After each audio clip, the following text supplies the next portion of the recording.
We back with another Chris Smooth video, all season video. Klay Thompson signs with the Mavericks. I think it was 3 years, $50 million. And I mean, hey, I don't know what Golden State gonna do now. They probably just gonna chill, but it's a nice pickup. Klay Thompson is signing with the Dallas Mavericks, and this is a very interesting pickup. Klay Thompson and Luka Doncic, they both have some size, so I guess Klay can play small forward. He's going to be able to play good team defense and then knock down some threes. They can run some plays, get him open. Just another guy to help space the floor. It's actually a very good pickup. His contract is 3 years, $50 million. That's not that much money. That's actually a very nice deal that they were able to. That is a pretty team-friendly contract. It's a contract you can trade if you need to. Yeah. It's not too expensive. Like Paul George, you got 200. Jason, I just seen Jason got 300 for 5. Next thing you know, they gonna be getting $1 billion. It's gonna be crazy. Oh nah, bro. Watch out. Josh Green, he's making his way to Charlotte to make this happen. At this price point, $50 million 3 years, he could have stayed with the Warriors. That's not a very expensive contract. Lakers are probably like, wow, how did we not get him for that money right there? And a lot of other teams too are probably thinking, $50 million. So Klay must have really been mad at the Warriors to make that happen. So even though the injuries, yeah,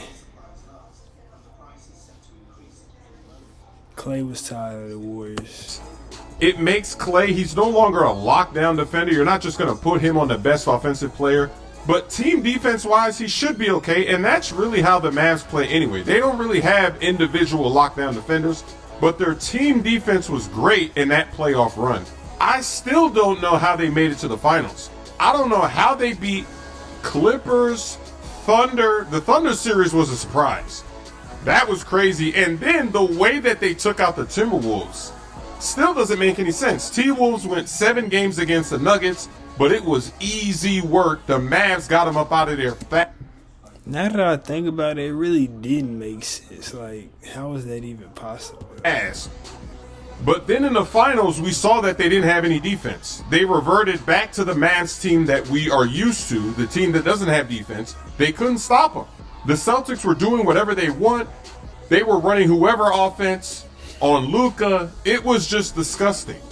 Klay Thompson isn't going to solve any of those defensive problems, but on offense, they should be a little more stable because they did have some moments in the finals where they weren't scoring as easily. They were having some bad games. Luka, Kyrie, they started off slow. So if you can have a guy like Klay, maybe he can get them going, and maybe it would be a little bit more interesting. Because this finals matchup, it wasn't interesting at all because they were so overmatched. The Celtics were just that good and that much better. But going forward, I don't know. Was it a fluke? Can they come out of the West again? That I don't know. Clearly, the Mavs, they fooled us with their defense in the Western Conference because when they got to the finals, their defense was totally different. And yes, that Celtics team, everybody on offense can create. Everybody can dribble a little bit. Everybody slashes. Everybody shoots if they're open. So it is a little bit more unique than some of the other teams they had to face, but still, they play tremendous defense, tremendous help defense as a team in the West playoffs. But then in the finals, that's when the collapse happened. So I really don't know if this changes anything, because let's say they get back to the finals and they play the Celtics again. Now what? How do they defend them? I still don't think they can defend them. Then what if they play the Knicks? I don't think they could defend the Knicks.